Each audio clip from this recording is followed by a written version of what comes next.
Thanks very much, Chris. It's terrific to be here today and terrific to be able to have the chance to talk to you about Queensland's open spatial data. My background, my training is as a cartographer and as a surveyor, so we're in the measurement sciences. The topic here can be best explained two parts. Queensland, that's the easy part, greatest state in Australia, 1.734 million square kilometres, bigger than Alaska, 2.5 times the size of Texas. I can go on. The next bit takes a little bit of understanding. Our spatial data is broken up and we think about it in terms of layers or themes. So spatial data is about location. Everything has a coordinate, it has a place in space. And then we kind of break it apart and we look at this cake or layers of content. But it's easier for me to show you rather than try to describe it. So we've got to kind of go back to the office. We're not far away, just in the next suburb. If you've been to the Gabba, you would have gone past the Land Centre. And the Land Centre is a very unremarkable piece of Soviet-era architecture. But nevertheless, within it, we have some extraordinary records and we have some extraordinary people who do some amazing work. And our tradition is a very rich one. We go back almost 200 years. 1824, John Oxley, just across the river, decided this was a great place for a city. Unfortunately, we were part of New South Wales at that stage.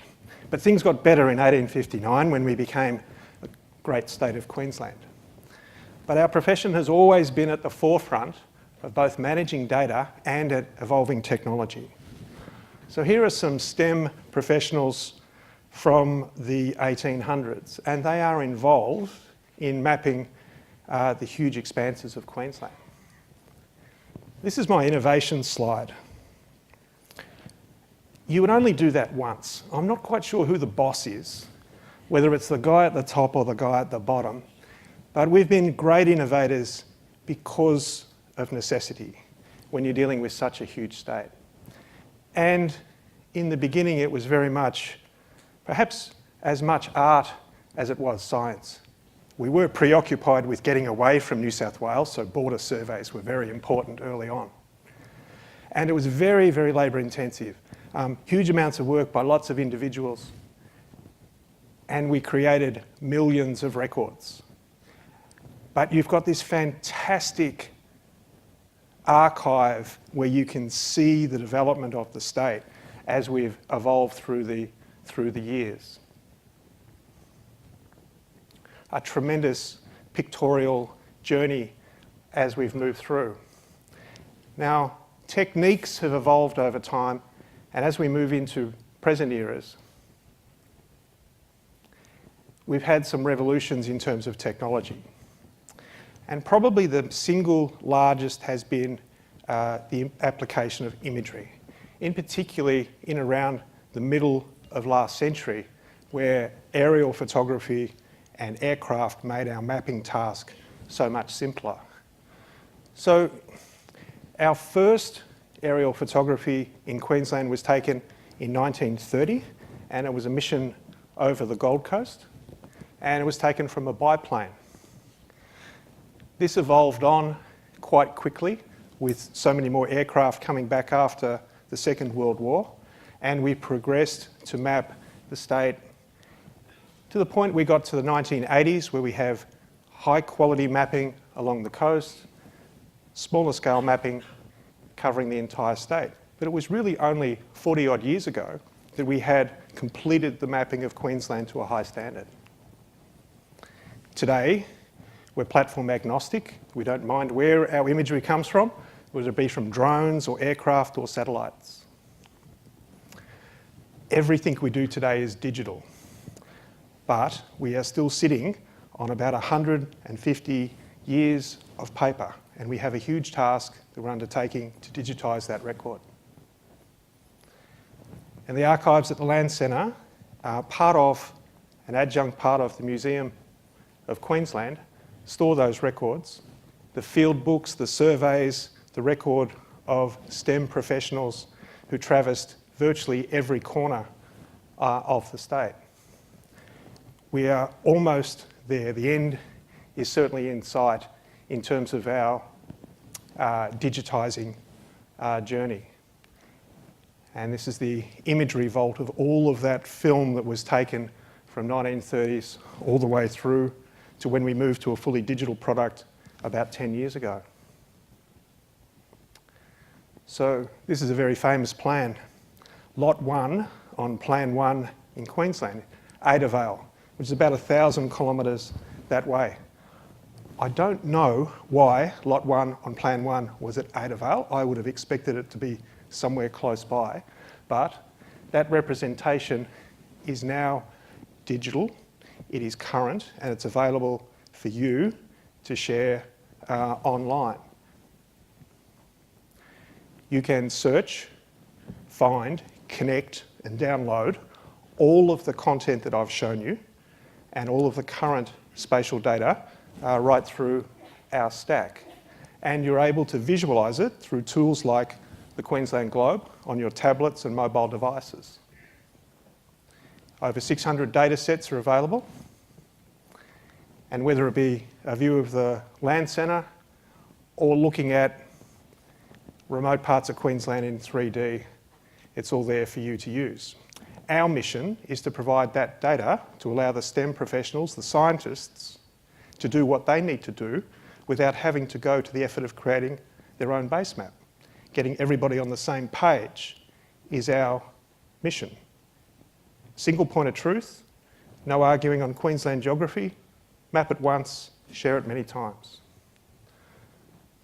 So, a team of spatial professionals at the Land Centre acquire, update, manage and share all of that geography. We manage millions of records and there are thousands of updates that occur all the time. And I'm going to share with you one special update. Not all of these come across my desk, as you'd imagine, but occasionally there's an iconic update that does get my attention. I mentioned before that a lot of our work was as much art as science. Well, we still have some artists in the team. And we're going to plot the journey of an update that occurred very, very recently that caused me a little bit of concern. So, in August, just a couple of months ago, a couple of our surveyors went to the top of Queensland's tallest mountain. We know the highest mountain in Australia is Mount Kosciuszko. Who knows what the highest mountain in Queensland is? Mount Cooper. Mount Bartle-Frere, you said. Well done. That's right. And its height, 1622. 1622, excellent. So, the guys climbed to the top of Mount Bartle-Frere and, using the technology of today, came back and said, we have now mapped it to an accuracy of plus or minus 2 centimetres. Extraordinary what technology can bring. And that is different from 1622 by 11 metres. Approximately the height of a 3-storey building.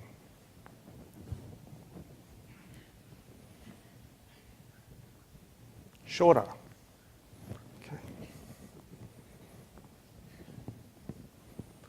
Something's not right. For bonus points, do we know Queensland's second highest mountain? Well done, Mount Ballenden Kerr. It's really close, it's really nearby.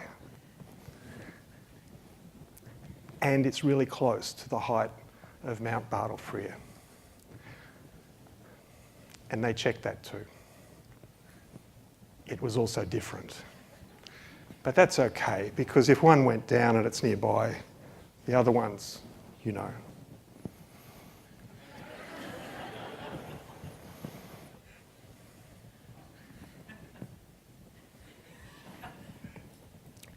Do we have a new highest mountain in Queensland?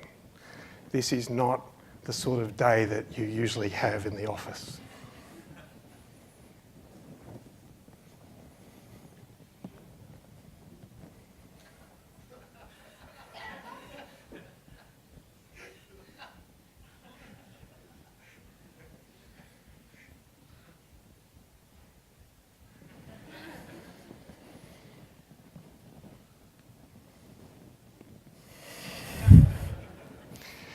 Do you know how many websites are dedicated to bucket list adventures where people have climbed the highest mountain in every state of Australia?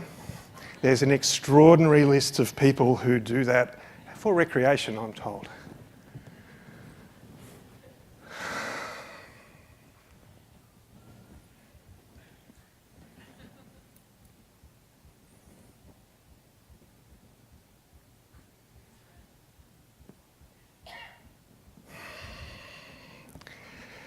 It's still under, thank goodness. And that could have been a very different headline. Our spatial data is really important. People care about it deeply. We have thousands and thousands of updates that run through. Thankfully, for my health and heart, we don't have anything near as dramatic coming through on a regular basis. But we are committed to making sure that you are able to access it. Team Outside can lead you to all of that content, show you how to connect to your devices. Those STEM professionals from the middle of the 1800s, I sometimes wonder what they would make, seeing their work, their data, represented on tablets delivered over the internet into mobile devices, let alone that John Oxley's landing point is a Pokestop used in augmented reality. The applications for our data are fantastic, and I'm fascinated to see or to hear what the applications will be in the next 20, 100, 200 years for spatial data. Thank you very much.